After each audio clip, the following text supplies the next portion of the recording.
Прифаќањето на светот околу нас е чекорот кој не води кон слободно живење. Ова подразбира прифаќање на одговорноста за сопствениот живот. Кога ќе сватиме дека сме одговорни само за нашиот живот, не за тугиот, дека сме одговорни само за своето однесување, не и за туѓото, дека сме одговорни за своите мисли, емоции, зборови, дела, одлуки, избори, активности, планови, почнуваме да живееме слободата. Кога ќе прифатиме дека се ослободуваме од туѓото мислење, ние ја живееме слободата. Ова не е пропагирање на егоцентризам и на ставот дека јас се гледам само себе си и ич не ми е гајле за другите. Напротив, бидејќи ми е грижа за другите, се грижам за себе. Растретувањето од туѓото мислење оди низ констатацијата дека е тоа туѓо мислење. Тоа значи дека не е мое автентично мислење. Ова не значи дека не треба да ги слушаме другите. Добро е да ги слушаме, но потоа низ сопствениот систем на процесуирање да утврдиме дали е во согласност со мојата вистинска природа.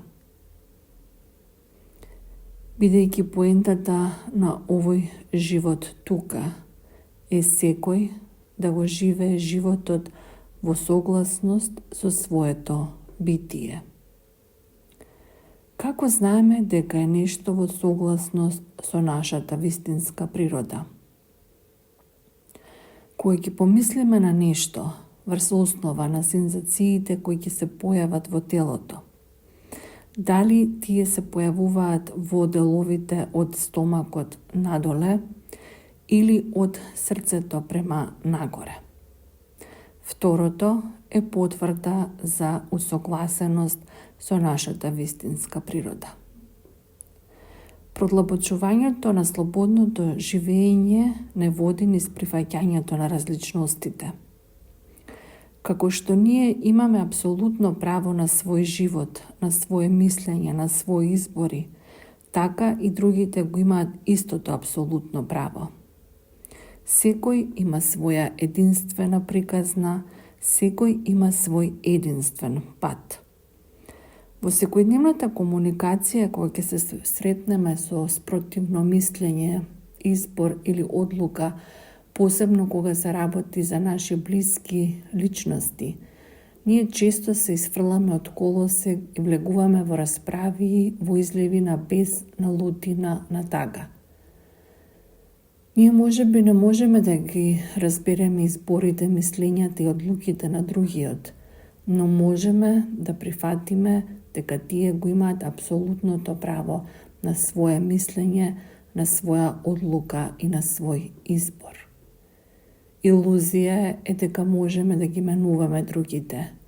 Ние само може да го менуваме својот однос и својот поглед. И кога тоа ќе го сториме, се менува целата концепција и перцепција. Ова истото важи и за околностите. Кога се наоѓаме во некоја ситуација која не ни одговара, која не фрустрира, која ни предизвикува патење, првиот чекор е прифаќањето. Освестуваме дека се наоѓаме во таква ситуација, но освестуваме дека таа ситуација е моментална. Тогаш започнува промената, бидејќи нашата енергија се отвора и ни доаѓаат различни перспективи и решенија со кои можеме да излеземе од таа ситуација. Прифаќањето не е слабост, ниту е откажување. Прифаќањето е чин на голема храброст и силина. Отпорите и борбата доведуваат до волуманизирање на работите, а прифаќањето доведува до намалување на истите тие работи. Прифаќањето ни носи ослободување, растеретување и мир. Ништо не е случајно. Сите луѓе, сите ситуации, околности се со причина. Ние од нив треба нешто да научиме, да подобриме, да унапредиме, да коригираме. Сите тие не водат кон некое ново ниво на нашиот развој.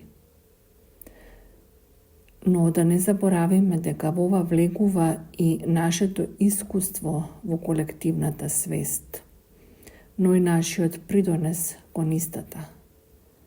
Кога имаме одговорност за својот живот, кога бираме свесно да живееме, ние бираме квалитетен живот, со која подобруваме и колективната свест. Кога живееме во согласно со нашата права природа, ние придонесуваме во подобрување на колективната свест. Со почитувањето на другите, ние сме светлиот пример за колективната свест.